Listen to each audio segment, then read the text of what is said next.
Ever since we got the teaser for Halloween Kills last year, myself and a lot of other fans have been wondering who's going to be underneath Michael Myers' mask during the flashback to 1978.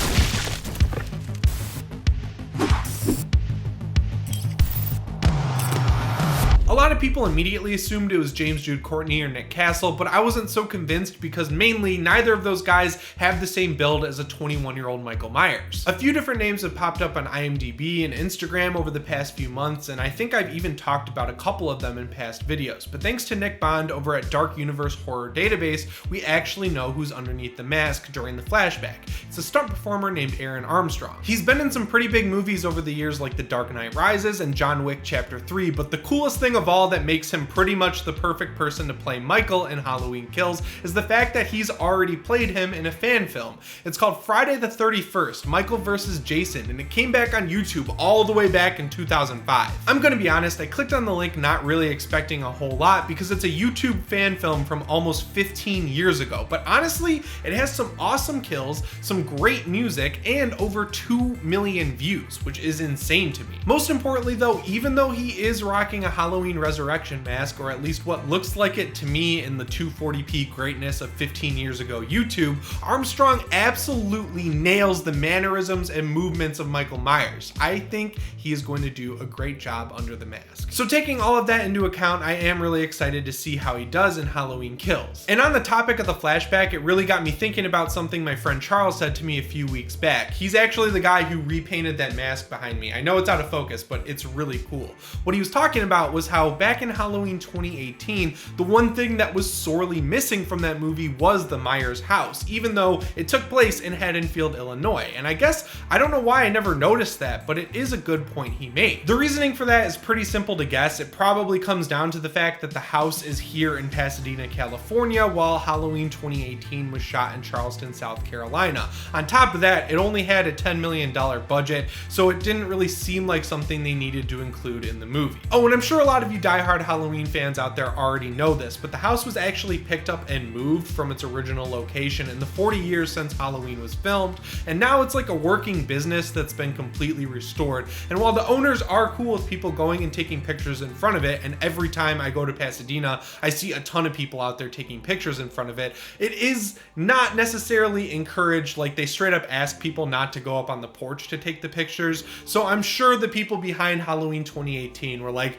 we'll worry about that house later. We don't necessarily need to show it for this movie, and if we do in the future, we can figure it out. But even though the movie we saw in theaters never even makes a mention of the Myers house, the novelization is more than happy to let us know exactly what happened to it. Oh, and last time I mentioned the novelization, a lot of you in the comments were like, what the hell are you talking about? So if you didn't know, Blumhouse actually turned a few of their movies into novels, like Halloween, Happy Death Day, and its sequel. They're cheap paperbacks, like they only cost around $6, but the reason I really like the Halloween one is because not only does it give us more scenes featuring Laurie and Allison, and it fleshes out their characters just a little bit more, but we also get quite a few moments from Michael Myers' perspective, which I just think is awesome. Anyway, towards the middle of the movie, when Hawkins and Sartain are driving around Haddonfield looking for Michael, Sartain actually straight up asks Hawkins what happened to his childhood home. Hawkins explains to him that over the years, it kind of became a shrine for fans of serial killers and heavy metal bands, which, yeah, is kind of cliche, but it ties into that whole podcastery setup they went for the beginning of the movie. He goes on to explain that over time the house was vandalized to the point that it was basically falling apart, so a community organization raised money to tear it down officially and turn it into a community garden. In his words, the garden turned a tragedy into a beauty, in the sense that the people of Haddonfield can go to the garden and remember what happened 40 years ago without walking by a falling apart, broken down,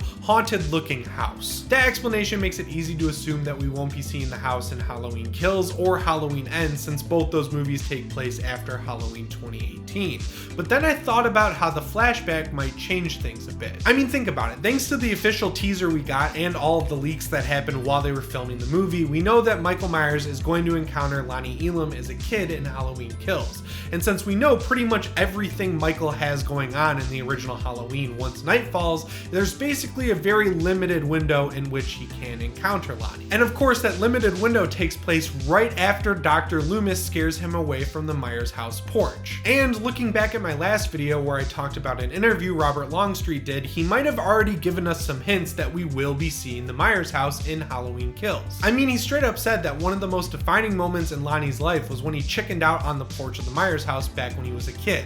The more I think about it, that is a weird moment to define someone's life. Like, all that really happened was his friends dared him to walk up on the porch of a haunted house, and then he heard the same voice they all heard. So I don't think they're going to be making fun of him for being scared. So what I really think was happening was that Robert Longstreet was covering for the fact that the defining moment in Lonnie's life is when he encounters Michael a few minutes later. The one thing holding me back here is how much work it would be to get the Myers house in Halloween Kills. Like, we would definitely know if they came all the way out here to film in Pasadena, because not only would they have to repaint the house, but they would probably have to do some work to make sure they could get like a green screen around it or something to make it so it looks like it's in the same spot it was 40 years ago. I went back and watched that scene again just to make sure I was right, and Sheriff Brackett comes up and talks to Loomis, and I thought in my head that he went with Sheriff Brackett when he walked away, but as it turns out, Loomis hangs around, so he could very well see what happens to Lonnie if and when he does encounter Michael, because Lonnie's going to need someone to save him, right? If Michael comes after him,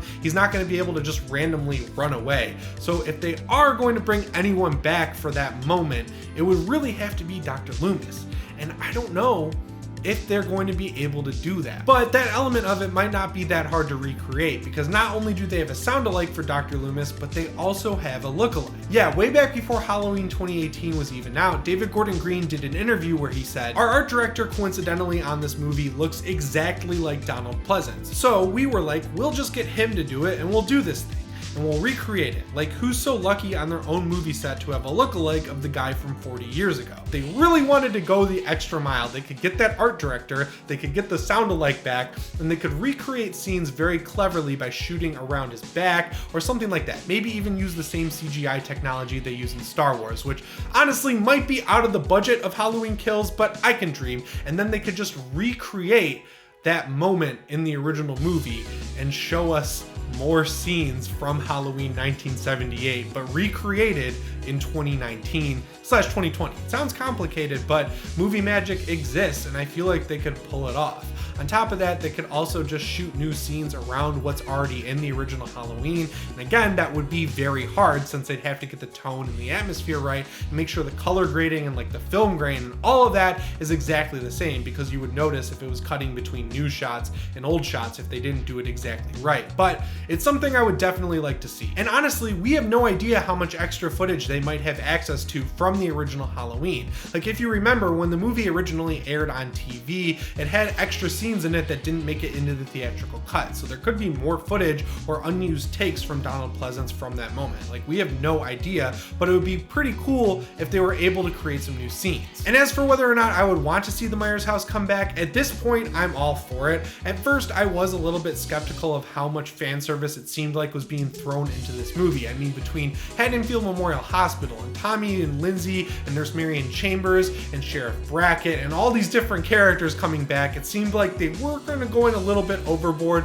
but knowing that that's what they're doing and that's what they're committing to, why not have the Myers house? I feel like if you have that much fan service in the movie already, you can't really overdo it at this point. And finally, one of the most common complaints I've seen around Halloween 2018 that I think is very valid is that it didn't match the tone and atmosphere of the original movie despite being a direct sequel to it. So if they're going to include this flashback scene that's basically ripped from the original movie, I'd rather them do everything they can to make it feel exactly like the original movie. And honestly, I feel like they've earned the right to do that, and I don't think they're going to disappoint us if they do. And at the end of the day, say what you will about pleasing fans, but we all turned up big time for Halloween 2018 and helped that movie make over $250 million.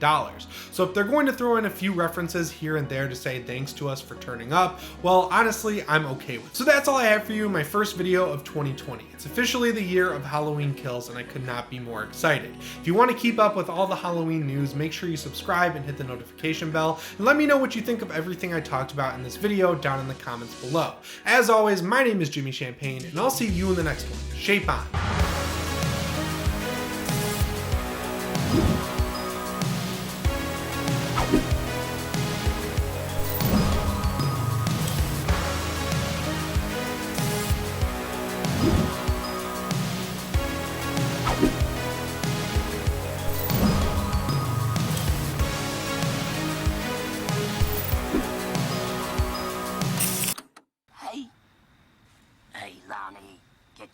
us away from there.